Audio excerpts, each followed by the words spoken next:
Good morning, respected FTP organizers and resource persons. This is Dr. Jairaj from Sri Venkateshwar College. My FTP number is 324, and I'm using OBS software uh, as an assignment for the FTP for the assignment number 6. So I'll be beginning my presentation now. I'm using the OBS Infinity Display Capture, and now you can see that my presentation is being recorded in the OBS software. Uh, Now I begin the lecture. Uh, Here I'm using PowerPoint presentation.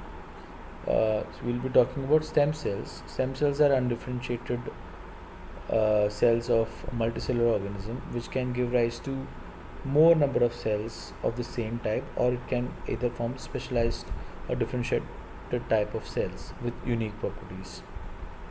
So there are basically three categories of or properties of stem cells.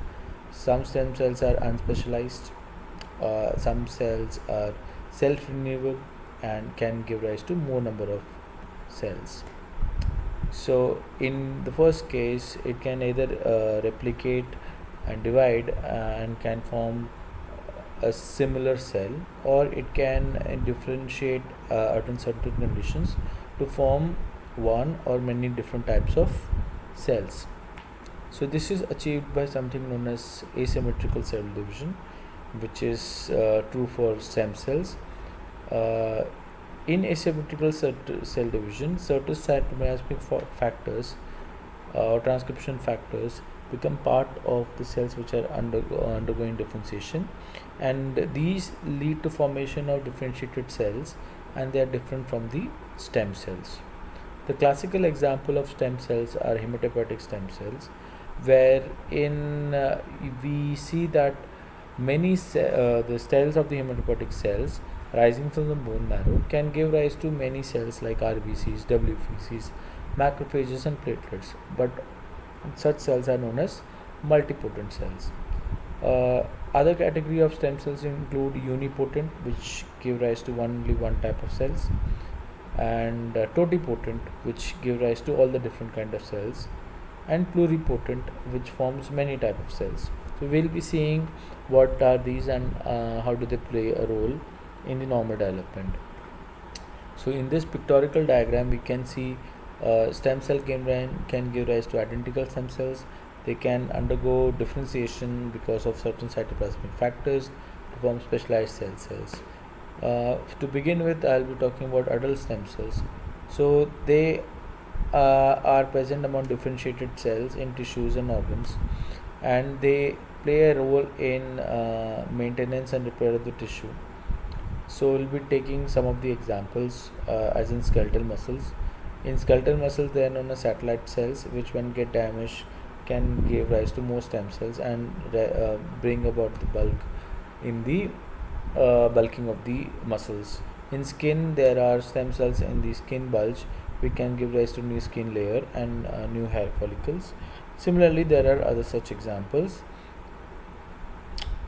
So this is a chart or table showing the different types of stem cells. So we have, in one case we have the adult stem cells, which are isolated from adult tissues, and second one is embryonic stem cells, which you can find from the inner cell mass of the early embryo, and these can then be modified by using therapeutic cloning, and we can ask the stem cells to form many different types of cells under the laboratory conditions.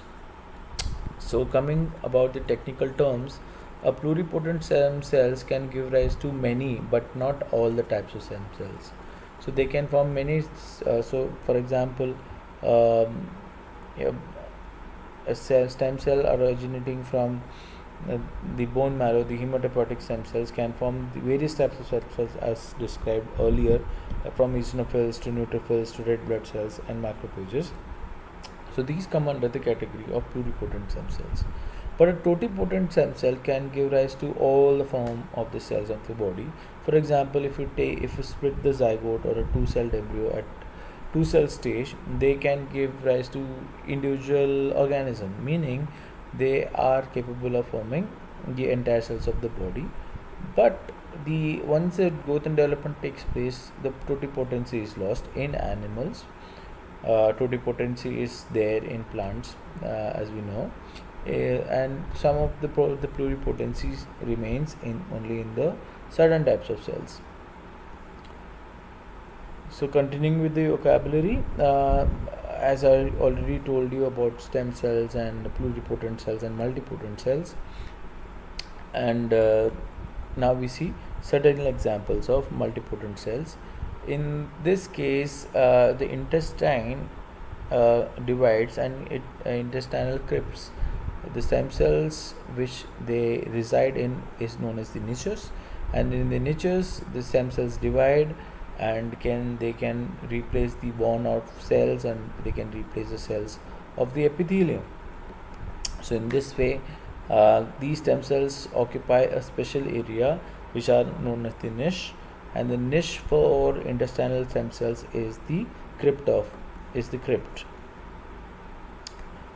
Similarly, the niche for hair follicle stem cells or skin stem cells are in something known as the bulge, where the hair follicle stem cells are present. For muscle cells, these cell dividing cells can recognize the damage to the muscle and can contribute to new formation of muscle fiber, and these are known as satellite cells. Now, how these stem cells can improve a cancer patient's condition?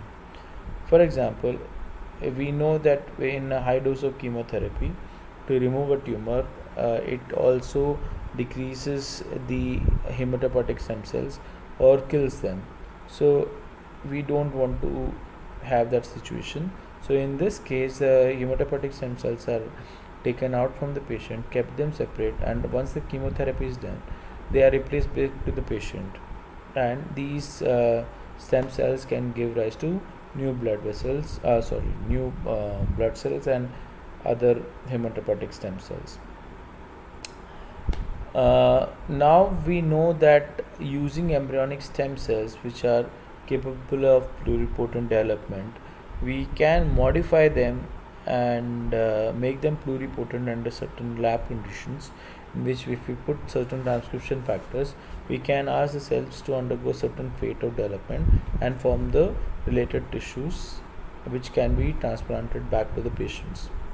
So this comes under the category of embryonic stem cells and therapeutic cloning.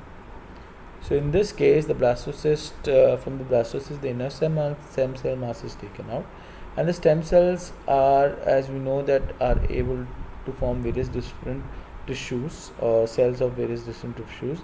And if we know the transcription factors which we are needed to make them get converted to those stem cells, we can achieve that and in lab conditions. In this example, the inner cell mass is taken and it is kept in the LIF medium, and the removal of the LIF medium leads to formation of embryoid bodies, and scientists have found that these embryoid bodies contain various different types of cells. If we understand this situation, we can use the stem cells for therapeutic cloning as well. For example, here is what is shown is how Dolly the clone sheep was developed.